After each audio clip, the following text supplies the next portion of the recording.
महाशिवरात्रि वो पावन पर्व है जब स्वयं भगवान शिव तांडव स्वरूप में जगत कल्याण हेतु प्रकट होते हैं। ये व्रत न केवल शिव भक्तों के लिए परम मंगलकारी है, बल्कि हर साधक के जीवन में शुभता, शांति और मोक्ष प्रदान करने वाला माना जाता है। फाल्गुन मास कृष्ण पक्ष चतुर्दशी तिथि को हर साल महाशिवरात्रि का पावन पर्व मनाया जाता है और ऐसी मान्यता है कि इसी दिन भगवान शिव और देवी पार्वती जी का विवाह हुआ था। आज के दिन भक्त उपवास रखते हैं और इस दिव्य व्रत का पालन करने से जन्म जन्मांतर के पाप ताप नष्ट हो जाते हैं, ग्रह दोष शांत होते हैं और मनुष्य को भगवान शिव की अपार कृपा भी प्राप्त होती है। जो श्रद्धालु इस दिन उपवास रखते हैं, रुद्राभिषेक करते हैं और रात्रि जागरण कर शिव जी के नाम का जाप करते हैं, वे सांसारिक बंधनों से मुक्त होकर अंत में शिव तत्व को प्राप्त होते हैं। अब जानते हैं कि महाशिवरात्रि व्रत की विधि को पूर्ण करने के लिए कौन कौन सी सामग्री की आवश्यकता होती है। महाशिवरात्रि की पूजा में सबसे पहले आपको चाहिए गंगा जल और शुद्ध जल।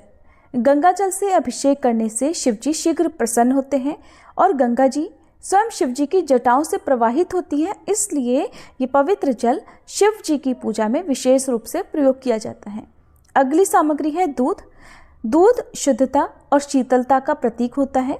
शिवलिंग पर दूध अर्पित करने से मन को शांति मिलती है, जीवन में शीतलता और सौम्यता आती है। तीसरी सामग्री है दही। दही शुद्धता और शीतलता का प्रतीक होता है। शिवलिंग पर दूध अर्पित करने से जीवन की सभी बाधाएं दूर हो जाती हैं। है दही। दही स्वास्थ्य और समृद्धि का प्रतीक है। शिवलिंग पर दही अर्पित करने से पारिवारिक सुख समृद्धि के साथ ही अच्छे स्वास्थ्य की भी प्राप्ति होती है। चौथी सामग्री है घी। खास तौर पर गाय का घी आपको भगवान शिव की पूजा के लिए प्रयोग में लाना चाहिए। घी से शिवलिंग का अभिषेक करने पर शारीरिक और मानसिक बल प्राप्त होता है और ये आत्मा की शुद्धि का भी प्रतीक माना जाता है। पांचवी सामग्री है शहद। शहद मीठी वाणी और सुख शांति का प्रतीक है। इससे भी भगवान शिव का आशीर्वाद प्राप्त होता है और वाणी में मधुरता भी आती है। इन सभी सामग्रियों को मिलाकर बनता है पंचामृत, जिससे आप भगवान शिव का पूजन या अभिषेक कर सकते हैं। छठी सामग्री है बिल्व पत्र यानी बेलपत्र। भगवान शिव को बेलपत्र अत्यंत प्रिय है। त्रिदल बेलपत्र 3 गुणों यानी सत्व, रज और तम को संतुलित करता है और पापों का नाश करता है। सातवीं सामग्री है धतूरा और आँख के फूल। भगवान शिव को ये फूल अत्यंत प्रिय होते हैं, जिन्हें शिवलिंग पर या भगवान शिव पर अर्पित करने से भगवान शिव हमारे जीवन के सभी दोष और नकारात्मकता को हर लेते हैं। आठवीं सामग्री है भांग। भांग शिव जी को अत्यंत प्रिय है और ये सांसारिक मोह माया से दूर रहने का प्रतीक भी मानी जाती है। नौवीं सामग्री है सफ़ेद चंदन। चंदन से शिवलिंग का श्रृंगार करने से या फिर त्रिपुंड बनाने से मन को शीतलता और आध्यात्मिक ऊर्जा मिलती है। जीवन में आ रही जो बाधाएं हैं वो पहले ही दूर हो जाती हैं। 10वीं सामग्री है फल। फल और पंचामृत से शिव जी को भोग लगाकर आरोग्य और सुख समृद्धि की कामना की जाती है। 11वीं सामग्री है भस्म, जिसे विभूति भी कहते हैं।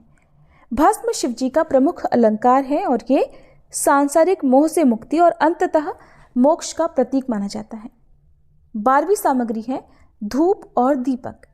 धूप और दीपक अर्पित करने से नकारात्मक ऊर्जा दूर होती है, वातावरण शुद्ध होता है और आपको अच्छे और शुभ काम करने की शक्ति सामर्थ्य प्राप्त होती है। 13वीं सामग्री है श्रीफल यानी नारियल।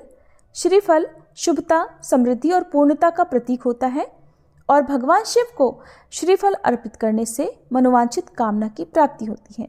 14वीं सामग्री है रुद्राक्ष माला या रुद्राक्ष। रुद्राक्ष को भगवान शिव का ही स्वरूप माना जाता है और रुद्राक्ष की माला से जप करने से भगवान शिव की कृपा शीघ्र प्राप्त होती है। तो इन सभी पूजन सामग्रियों के साथ महाशिवरात्रि व्रत का पालन करने से भोलेनाथ की विशेष कृपा मिलती है। जीवन में सुख शांति और समृद्धि का तो वास होता ही है। ऐसे भक्तों पर सदैव भोलेनाथ का आशीर्वाद रहता है। इन सामग्रियों के अलावा भी आप भगवान शिव का पूजन अपनी सामर्थ्य के अनुसार जो भी सामग्री आपको मिले उनसे कर सकते हैं। कुछ चीज़ें ऐसी होती हैं जिन्हें भगवान शिव के पूजन में निषिद्ध बताया गया है, यानी कि इन कुछ सामग्रियों को भोलेनाथ पर भूले से भी अर्पित नहीं करना चाहिए। सबसे पहली सामग्री है टूटे हुए अक्षत। भगवान शिव की पूजा में भूले से भी टूटे हुए अक्षत यानी टूटे हुए चावलों का प्रयोग नहीं करना चाहिए।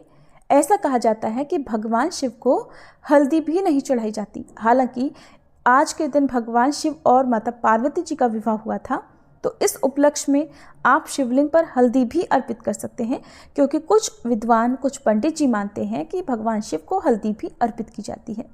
तो आप अपनी श्रद्धा के अनुसार, अपनी निष्ठा के अनुसार हल्दी अर्पित कर सकते हैं। अगला है, भगवान शिव को केतकी के पुष्प अर्पित नहीं किए जाते हैं। इन सब के अलावा आपको एक बात का और ध्यान रखना है कि पंचामृत हो, दूध हो, दही हो, आप इन्हें कभी भी तांबे के लोटे में भरकर भगवान शिव पर अर्पित ना करें, क्योंकि तांबे में अगर दूध, दही या फिर पंचामृत रखा जाता है तो वो विषैला हो जाता है। इसलिए आप अन्य धातु के बर्तन में, जैसे कि पीतल में या फिर हो सके तो फिर स्टील के लोटे से भी आप दूध, दही या पंचामृत भगवान शिव पर अर्पित कर सकते हैं।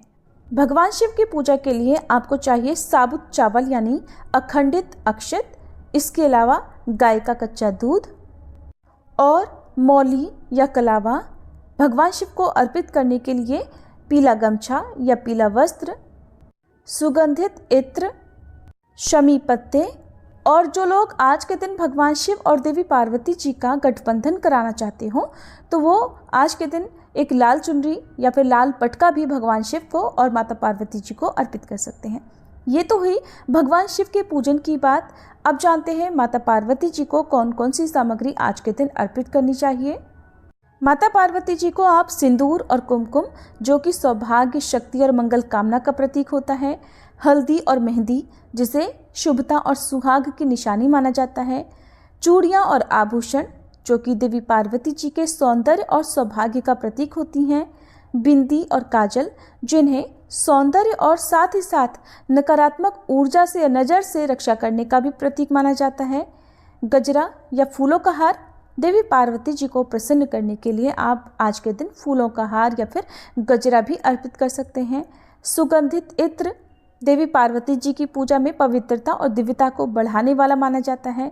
कंघी और वस्त्र देवी को सुंदरता और पूजन में पूर्णता देने के लिए इनका प्रयोग किया जाता है। अपनी सामर्थ्य के अनुसार इनके अलावा आप जो भी सामग्री का प्रयोग करना चाहते हो वो आप कर सकते हैं। अगर इन सभी सामग्रियों में से आपको सारी सामग्री ना मिले तो जो जो आपको मिल जाए आप मन में श्रद्धा रखते हुए भक्ति भाव से वो भी अर्पित कर सकते हैं, क्योंकि भोलेनाथ भाव के भूखे होते हैं, फिर चाहे सामग्री का अभाव ही क्यों ना हो। शिवाय नमस्तुभ्यम। महाशिवरात्रि वो पावन पर्व है जब स्वयं भगवान शिव तांडव स्वरूप में जगत कल्याण हेतु प्रकट होते हैं। ये व्रत न केवल शिव भक्तों के लिए परम मंगलकारी है, बल्कि हर साधक के जीवन में शुभता, शांति और मोक्ष प्रदान करने वाला माना जाता है। फाल्गुन